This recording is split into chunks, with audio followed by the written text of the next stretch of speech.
Well, hello, good morning, beautiful people. Um, this subject won't rest, will it? It won't go to bed. You keep writing in, which is lovely. Please keep writing in. I want you to keep writing in. I hate thinking I'm talking to myself, um, but you want further explanation of what I've been talking about, and that's fine. I'm going to make this a trilogy, but this is definitely the last one on this subject, and then I've got to move on and talk about other things. Um, but before we get into that, yeah, I said something wrong yesterday. I said C.S. Lewis when I meant Lewis Carroll. Look, I make mistakes like everybody else. I'm not infallible. And when I make mistakes, I stick my hand up, and straight away in the comments below, in the description below, I corrected that mistake and apologised for it.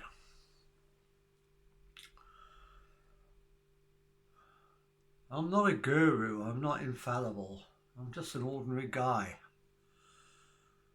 who's retired and has got too much time on his hands. So he's written a book and he makes videos and podcasts and stuff. Um, Never let my thinking or anybody else's thinking, including religious leaders, replace your own thinking. And certainly not politicians. Please just do your own thinking. If some of what I say resonates with you, that's wonderful, and I'm happy. That's why I do it. And if it doesn't, that's fine too. Okay. Um, this whole thing about God. If I were to say to you that I believe every word that I was taught in Sunday school,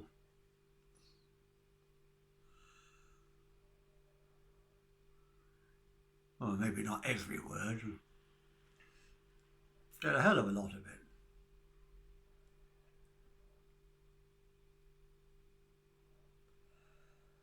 You'd ask me, how can that be in light of what you're saying now? And the answer is that I now understand those words differently. When I hear those words, when I read those words, I now have those words now trigger different internal representations in my mind.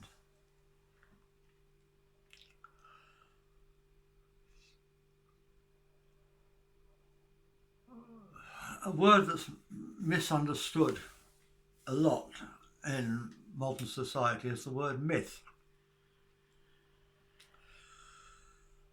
The modern world wants us to think myth is an untruth. It's some stupid thing people believed in the past, which is a load of old nonsense. But that's not what a myth is. A myth is a story which, although not literally true, contains great wisdom. The parables of Jesus are myths. Was there really a good Samaritan who helped a victim of a robbery? I don't know, probably hundreds, probably thousands, but was there the specific one Jesus was talking about? Probably not. Does that make Jesus a liar? No, of course it doesn't. He was trying to teach us something. He's trying to teach us not to group a whole ethnic group in one big lump and say they're all bad. They're not as good and bad in all groups.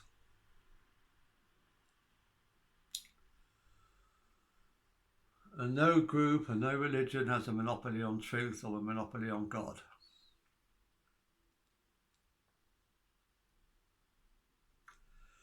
So is God a God of love? If you want to use the word God, I prefer the one.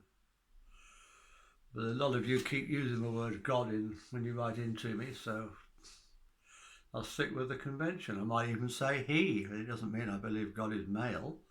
It's just a convention.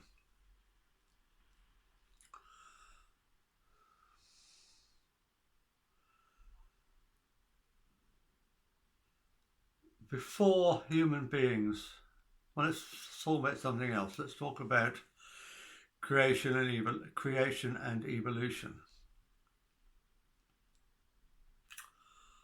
When I was a boy growing up in the 50s and the 60s, it was the general conversation was, do you believe in creation or evolution? And it took a while. This is what we were talking about yesterday, wasn't it? When I misquoted, well, I misquoted as well. But I also gave the attribution wrong. It was, as I say, Lewis Carroll, who said that I sometimes believe 6 impossible things before breakfast. And I said, let's not talk about impossible things, let's talk about apparently inconsistent things. So you've got these 2 inconsistent ideas, apparently inconsistent, evolution and creation. And it's taken me a lifetime of study and meditation to realise that they're not inconsistent,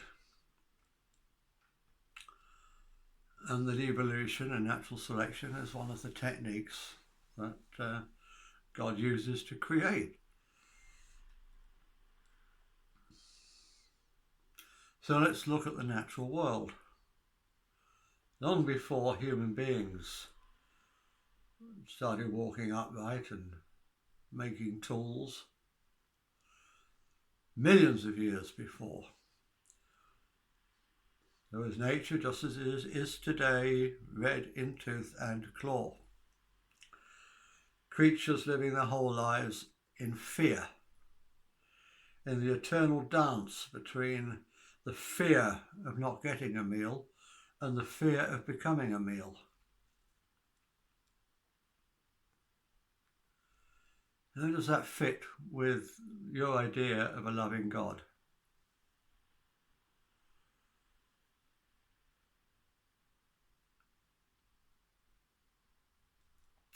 The highest evolution, in evolutionary terms, the highest beings on this planet aren't humans. They're the photosynthesizing plants, because they can live without pirating off any other species.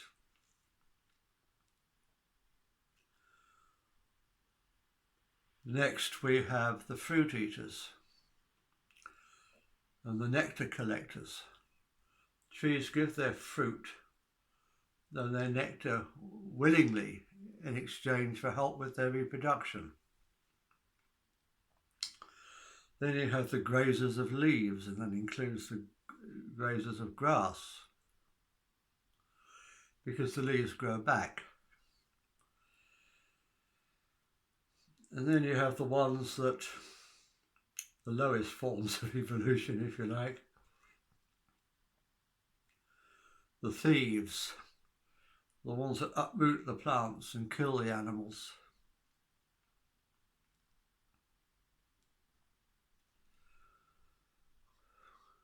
And that's where we are, right at the bottom.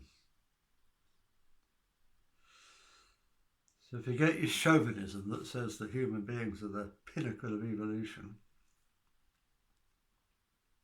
Look at it a different way, look at it from a different angle. But God seems quite happy with all this killing and dying. Indeed, as I said, God is both the lion and the gazelle, having an experience, having an interaction, evolving through the interaction. If it wasn't for lions, gazelles wouldn't have had to evolve running fast.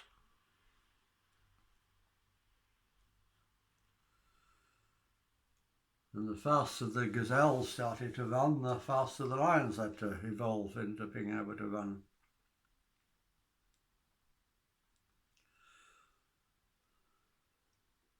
And thinking, what is thinking? We think that intelligence is the most important thing in the universe.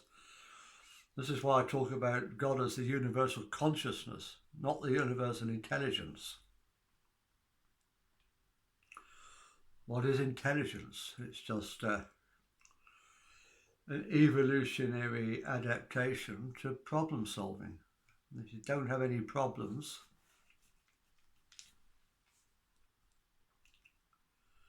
you don't need intelligence. Intelligence isn't that important.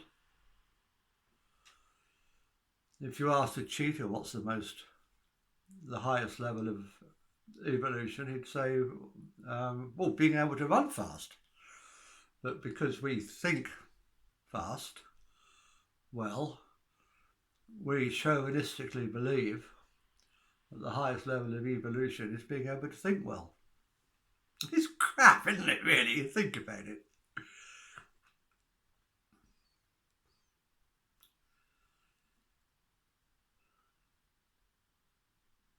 So, how can a loving God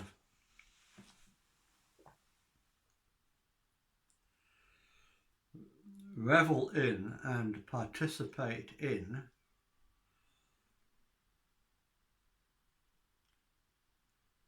the fear, the project fear, which is the natural world, the pain? We have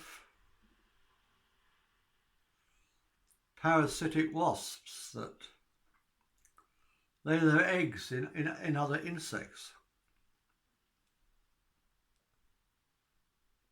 and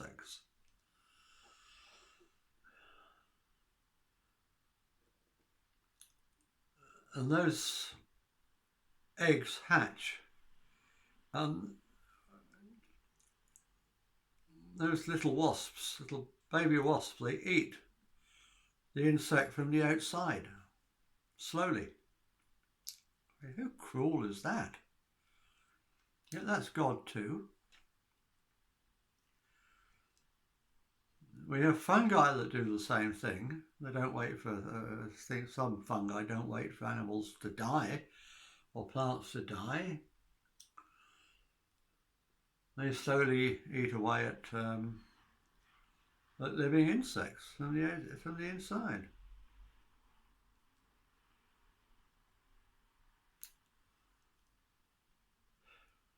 How can a loving God do that?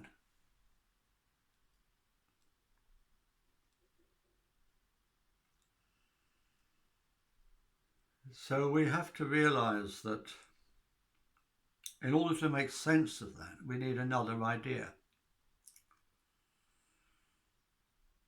And the other idea, I'm going to use the analogy of there was an episode of the early Star Trek series, those of you who are Trekkies, called Shore Leave. It seemed like a nice planet, and Kirk decided he had some time on his hands and he was going to take the crew down for a bit of shore leave. And when they got there, all kinds of these weird things were happening to them. Sulu was chased and ultimately killed by a tiger. Kirk had his heart broken all over again by an old girlfriend. They all had something similar happen to them. And right at the end of the programme, this old man came out and said, look, I'm very sorry, I realise now that you don't understand what's going on here.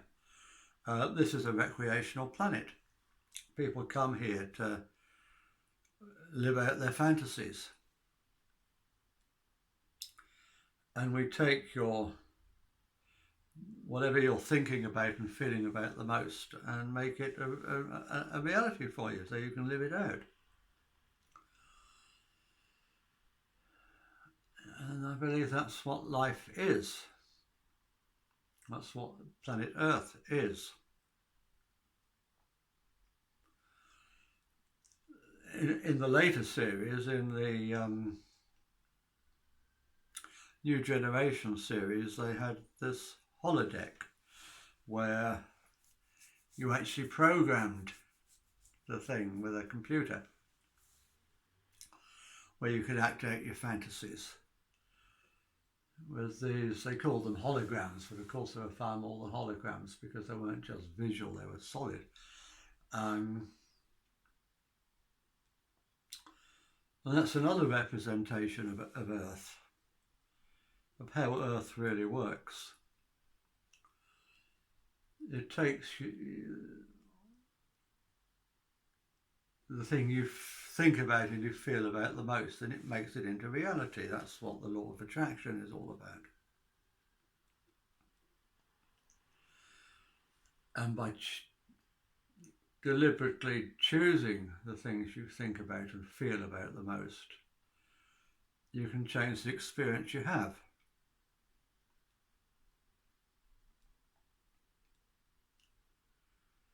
And that's what's going on in the natural world. That which I feared came upon me.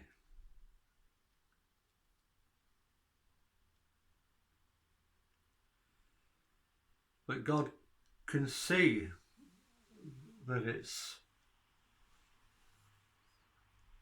not real. Nothing that happens here on the planet Earth is real. It's just a holodeck. It's just a shore-leave planet. It's somewhere that we come. And at the end of our brief stay here, we return to the light.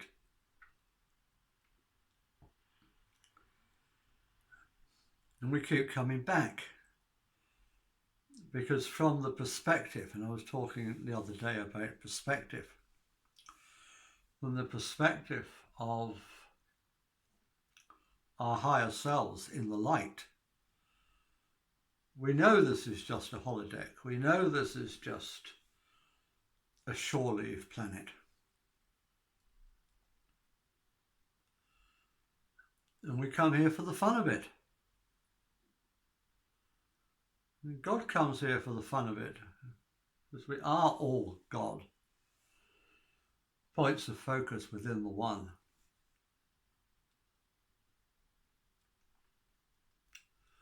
Which is how a loving God could enjoy coming to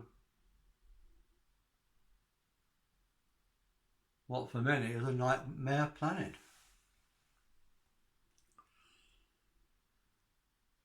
Because he knows it's just a game.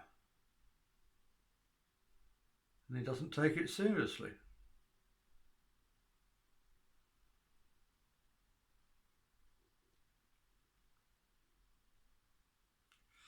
I do hope that's helped to make it clear. I might be totally wrong. I'm not trying to impose a dogma. I may be completely wrong.